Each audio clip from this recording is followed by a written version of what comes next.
قال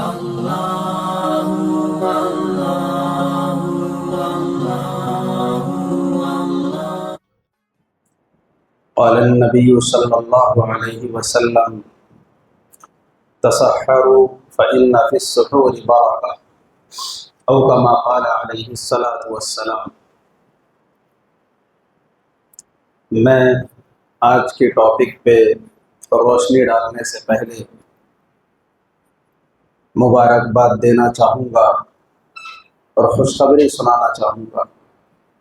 جو مجمع یہاں پر جمع ہے ان سے کل جو گزارش کی گئی تھی جمعہ کی سنتوں کے ساتھ کہ ہم پر نبی صلی اللہ علیہ وسلم کے بہت سے حقوق ہیں، ان میں سے ایک حقوق یہ ہے کہ ہم نبی پر درود پیش کریں اور جمعہ کے دن کثرت سے پیش کریں۔ تو یہاں اتنا بڑا مجمع جڑتا ہے تو گزارش کی گئی تھی کیوں نہ ایسا ہو کہ جمعہ اسپیشل منایا جائے اور 1.25 لاکھ دفعہ ہم درود شریف پڑھ لیں سب مل کے اپنے اپنے طور پر۔ تو الحمدللہ ابھی کارگزاری آئی ہے کہ ہم تو سمجھ رہے تھے 1.25 لاکھ کو پہنچے گے یا نہیں، الحمدللہ 2,05,000 دفعہ ہمارے خواتین نے درود شریف پڑھنے کا اہتمام کیا، اور میں سمجھتا ہوں کتنوں نے اور پڑھا بھی ہوگا اور وہ اطلاع نہیں دے سکے ہوں۔ بہرحال سب سے گزارش کی گئی تھی کہ ہم اپنے اس عمل کو اجتماعی عمل بنائیں۔ یقیناً اللہ تبارک و تعالیٰ نے خواتین میں خاص جذبہ رکھا اور دین کے پھیلنے میں اللہ نے ان سے بڑا کام لیا۔ مختلف موقعوں پر آپ دیکھیں کہ جنگ کے میدان میں بھی وہ بےتاب ہو جایا کرتی تھی کہ ہمارے حصے کی خدمت کیا ہے، تو فوجیوں کو مرہم پٹی کرنا، انہیں پانی پلانا، ایسی خدمات جو پس پردہ ہو سکتی تھی وہ کی۔ اور کتنے میدان ایسے ہیں جس میں مردوں کو آگے بڑھتے دیکھے تو وہ مچل گئے اور انہوں نے سوچا کہ ہمارا تو کوئی نام نشانی نہیں آتا۔ جہاں بھی قرآن میں ذکر آتا یا ایھا الذین آمنوا، ایمان والو، یعنی ایمان والے مرد، اے ایمان والے مردو، تو وہ فکر میں پڑ گئے۔ تو اللہ تعالیٰ نے ان کی تسلی کے لیے آیت نازل فرمائی، ان المؤمنین والمؤمنات والمسلمین والمسلمات والقانتین والقانتات، ایمان والے مرد، ایمان والی عورتیں، اور جو ہے اسلام قبول کرنے والے مرد اور عورتیں، ذکر کرنے والے مرد اور عورتیں، اس طریقے سے ہر چیز میں مینشن کیا اللہ نے۔ تو بہرحال اللہ تبارک و تعالیٰ نے ان سے دین کے کام میں بڑی ذمہ داریاں انہیں دی ہیں اور شروع سے وہ نبھاتی آ رہی ہیں۔ ہم نے ان پر ظلم یہ کیا کہ یا تو ان کو گھر میں ایسا محدود کر دیتے ہیں کہ دین کے کسی اور کام کے قابل نہیں چھوڑتے، بس صرف گھریلو خدمت ہی، یا پھر اتنا فری چھوڑ دیتے ہیں کہ وہ مارکیٹ ہی کے ہو جائے۔ تو یہ دونوں افراط اور تفریط ہے۔ عورتوں کو جو اسلام نے تربیت دی ہے وہ یہ کہ گھریلو ذمہ داریوں کو سنبھالتے ہوئے وہ دین کے میدان پر بھی نظر رکھیں اور دین کے میدان کو کمک پہنچاتے رہیں۔ الحمدللہ زمانے میں بڑے انقلاب ان کے چاہنے سے آئے ہیں، وقت میں بڑے بڑے اولیاء وقت کے ان کے تربیت سے بنے ہیں، خواجہ نظام الدین اولیاء رحمۃ اللہ علیہ، اور اسی طریقے سے خواجہ معین الدین چشتی اجمیری رحمۃ اللہ علیہ۔ یہ بزرگان دین کی تربیت کے پیچھے ان کی ماؤں کا ہاتھ۔ بہرحال آج بھی یہودیت، عیسائیت اپنے ہاتھ پھیلائے ہوئے ہیں اور لوگوں سے ان کا مذہب اور تہذیب چھیننا چاہتی ہے، لیکن خواتین کے اندر خاص طور پر اور سبھی مسلمانوں میں عشق نبی کی چنگاری بھڑک جائے اور وہ عشق ایک شعلے میں تبدیل ہو جائے تو دنیا کی کوئی طاقت نہ مذہب چھین سکتا ہے نہ تہذیب چھین سکتی ہے۔ یہ جنگ جاری رہے گی، شرط یہ ہے کہ عشق مصطفیٰ ہمارے اندر پیدا ہو اور نبی سے نسبت اور نبی سے تعلق اور نبی کی سنتوں سے ایسی محبت ہو کہ دنیا کے ہر کلچر سے ہم ٹکرا جائیں اور ہر چیز سے ہم مقابلہ کریں لیکن نبی کی تعلیمات سے ذرا برابر بھی نہ ہٹے۔ یہ شوق، یہ جذبہ اور یہ اٹوٹ محبت جب ہمارے سماج میں مسلم مردوں اور عورتوں میں پیدا ہو جائے گی تو اسلام میں ایک انقلاب پھر سے پیدا ہوگا، مسلمانوں میں ایک نمایاں تبدیلی آئے گی، اور ضرورت اسی کی ہے، عشق مصطفیٰ کی ضرورت ہے، حقوق مصطفیٰ کو جان کر اس پر عمل کرنے کی ضرورت۔ بہرحال اللہ پاک سے دعا ہے کہ اس حقیر سے عمل کو قبول فرمائے۔ اور سوچئے کہ اللہ تبارک و تعالیٰ کی کتنی رحمتیں اتری ہوگی ان گھرانوں میں اور ان جسموں پر، ان زبانوں پر، ان دلوں پر جو نبی پر درود بھیج رہے، اور ہم کو اس عمل کو کنٹینیو کرنا ہے، ایسا نہیں کہ یہی ختم کر دینا ہے۔ جب تک ہمارا یہ تراویح کا سلسلہ ہوگا، یہ اجتماع جمع ہوتا رہے گا، تو سب مل کر ختم قرآن کے موقع پر بھی اہتمام کے ساتھ ہم درود پاک کا نذرانہ حضور پاک صلی اللہ علیہ وسلم کی خدمت اقدس میں پیش کریں گے۔ تو بہرحال ہمیں اس سلسلے کو جاری رکھنا، اور ساتھ ہی ساتھ ایک اور گزارش کی گئی تھی کہ ہر گھر میں سیرت کی کتاب کی کچھ نہ کچھ دیر تعلیم ہو، 5 منٹ ہمارے نبی کی زندگی پڑھ کر سنائیں، خواتین مرد بیٹھ جائیں، جس کو اردو رومن پڑھنا آتی ہو وہ پڑھ کے سنائیں۔ اس طرح حضور کا تذکرہ ہوتا رہے گا تو ہمارے اوپر سے مصیبتوں کے بادل چھٹتے رہیں گے، اللہ کی رحمتیں ہماری طرف متوجہ ہوتی رہے گی۔ میں نے آپ کو بتایا بزرگان دین کا تجربہ ہے کہ جب وہ عمومی آفتوں میں گر جاتے تو کوئی چیز سمجھ میں نہیں آتی سوائے ذکر مصطفیٰ کے۔ پہلے زمانے میں طاعون جیسی بیماریاں پھیل جاتی تھی اور علاقے کے لوگ ایک ساتھ مرنے لگتے تھے، کوئی علاج، کوئی ٹریٹمنٹ نہیں، تو اس وقت وباؤں سے بچنے کا ایک مؤثر تجربہ جو ہے وہ یہ کہ نبی کی سیرت کا تذکرہ ہمارے بزرگان دین نے شروع کر دیا، اور اس کی برکت سے اس مہلک بیماریوں نے اس علاقے کا رخ نہیں کیا جہاں نبی کی زندگی کا تذکرہ کیا گیا۔ بہرحال آج بھی حالات ہمارے لیے اس ملک میں گمبھیر ہوتے جا رہے ہیں، اور ہم اللہ کی رحمتوں کے قدم قدم پہ بہت محتاج ہیں، اور یہ ذکر خدا اور ذکر مصطفیٰ یہی دو ہماری آس اور امید ہے، اور اس سے ہم جتنا چمٹتے جائیں گے اتنا ہمارے مسائل حل ہوتے جائیں گے، اللہ کا قرب، اللہ کی رضا اور اللہ کی خوشنودی ہم سب کو حاصل ہو۔ بہرحال اللہ پاک اسے قبول فرمائے اور ہمیں اس پر استقامت اور مداومت اور پابندی نصیب فرمائے۔ بہرحال اس موقع سے ایک بات جس کا تذکرہ کرنا ہے وہ یہ کہ روزے میں ایک عمل ہے سحری کرنا۔ سحری کیا ہے؟ یہ دیکھنے میں ہم یہ سمجھتے ہیں کہ دن بھر کھانا پینا نہیں ہے تو صبح میں جم کے کھا لینا، لیکن یہ در حقیقت ہمارے نبی صلی اللہ علیہ وسلم کی تربیت ہے۔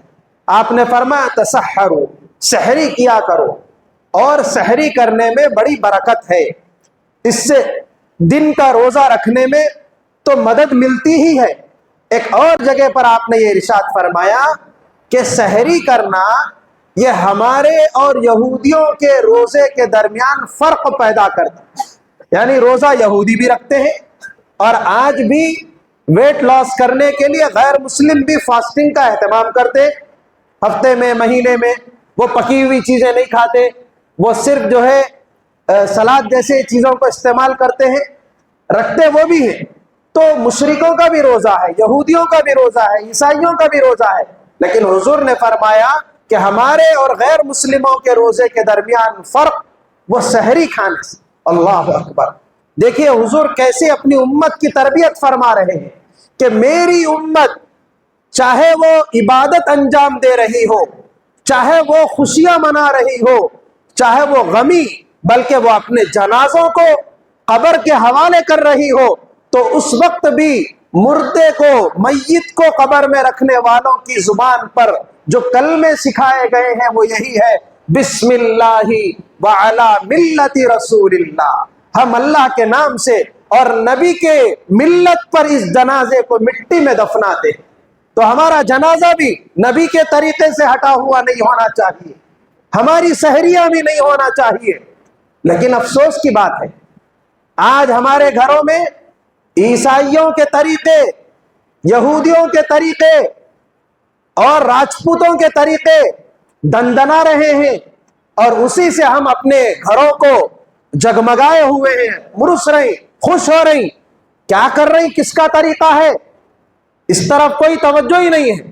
آج دیکھ لیجئے جو بچہ اسکول جاتا ہے یا پھر کوئی سوشل میڈیا پہ اپنا اکاؤنٹ بنایا ہوا ہے تو اس کی جو بھی برتھ ڈے ہوتی ہے وہاں سے فوراً میسج آ جاتا ہے، تو اب یہ سوچنے میں پڑ جاتا ہے کہ کمپنی والے نے مجھے وش کیا ہے، لہٰذا اب مجھے برتھ ڈے منانا چاہیے۔ وہ پھولے نہ سمائے، ایک میسج میں اس کا خیال تبدیل ہو جاتا ہے۔ اور یہ جراثیم آئے ہیں مشنری اسکول سے، وہاں پر عادت ڈالی جاتی ہے جو عیسائی ٹیچرز ہوتی ہیں وہ صرف پڑھاتی نہیں ہے، وہ اپنا کلچر، اپنی تہذیب گھول کے پلا دیتی ہے۔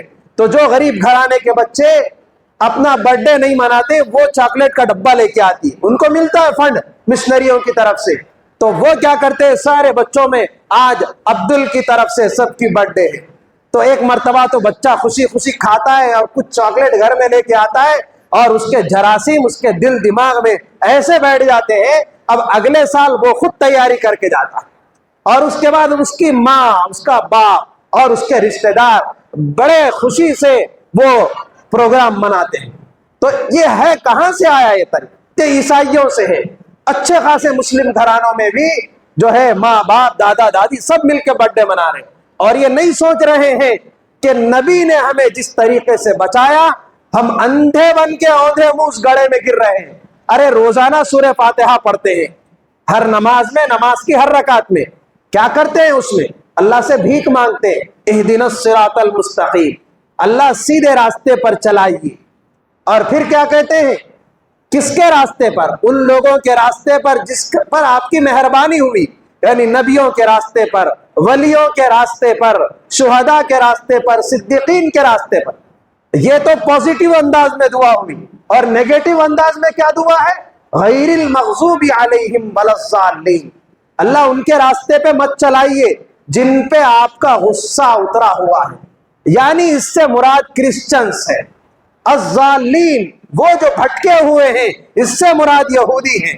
تو ہر دن دعا مانگتے اللہ سے، سیدھے راستے پر چلائیے، بھٹکے ہوئے لوگوں کے راستے پر مت چلائیے، یہودیوں کے، عیسائیوں کے، مشرکوں کے راستے پر مت چلائیے۔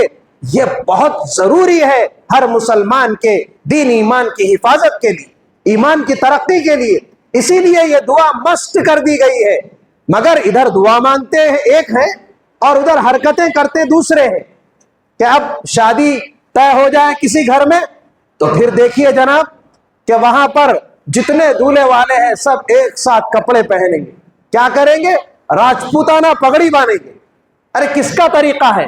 سب کا ڈریس ایک ہونا چاہیے، کبھی ٹوپی پہننے کی توفیق نہیں ہوتی، فرض نماز پڑھنے کی توفیق نہیں ہوتی، لیکن لباس پہن رہے ہیں غیر مسلموں کا، اور منجے، ساچگا، جماگیاں یہ کہاں سے لائے؟ ذرا خود ہی تلاش کر لینا۔ یہ سب یہ جو مکس کلچر میں ہم رہتے ہیں، تو کچھ ہندوؤں سے جہیز کی رسم بھی غیر مسلموں سے آئی ہوئی ہے۔ اسی طریقے سے ولیمے کا دن ہو جائے تو اچھے سے اچھا دیندار کہلانے والا شخص بھی وہ کوٹ پوائنٹ اور ٹائی لگا کے آئے گا، بڑا دیندار جو سادگی سے نکاح کرنے کی بھی بات کرے گا، وہ بھی آ کے یہاں پہ پھسل جائے گا۔ لباس کس کا ہے اس جانب توجہ نہیں ہے۔ دعا کیا سکھائی جا رہی ہے، روزے کے موقع پہ کیا سکھایا جا رہا ہے کہ تم اپنی شناخت کو ہر طرح کے غیر اسلامی لوگوں سے بچاؤ، چاہے وہ کسی مذہب سے تعلق رکھتے ہوں۔ تو حضور نے سحری کی جو دعوت دی، اس میں تربیت دی ہے کہ مسلمانوں کا روزہ کیسا ہونا چاہیے، اس پہ غیر مسلموں کی چھاؤں بھی نہیں پڑنا چاہیے۔ یہ تربیت ہے، صرف سحری کر لے رہے بس گزر جا رہے، نہیں، سچے پکے مسلمان بننا ہے سحری کے ذریعے سے۔ اور سحری کیسی کھانا ہے، سحر ہو یا افطار؟ حضرت مولانا شیخ الحدیث زکریا صاحب رحمت اللہ علیہ فرمایا کرتے تھے کہ اس کو حدود میں رہ کے کھانا چاہیے، اناڑی کی بندوق کی طرح بھرنا نہیں چاہیے گولیاں کہ بالکل حلق تک آئے تک جو ہے ٹھوستے جا رہے ہیں۔ تو روزے کا جو جسمانی اور روحانی فائدہ ہے وہ حاصل نہیں ہوگا۔ یعنی روزہ یہ جسم کی زکوٰۃ ہے، آدمی کے بہت سے فاسد مادوں کو گلانے کے لیے اور اس کی بیماریوں کو ختم کرنے کے لیے اللہ نے روزہ رکھا۔ سائنسدان دنگ ہے کہ یہ کیا حکمت اسلام نے اپنے فالوورز کو بتا دی ہے کہ کس طرح ان کا میڈیکل اعتبار سے بھی ان کی تربیت ہو رہی ہے۔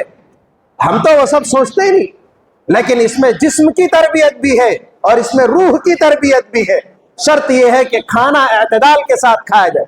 2-3 گلاس کی گنجائش ہے اور اب روزہ رہنا ہے بول کے 6 گلاس پانی پی لے رہے، اور اس کے بعد سے پریشان ہے، نہ نماز میں جی لگ رہا، اور جو ہے الٹی آئی جیسا ہو رہی، اور بے چینی ہو رہی۔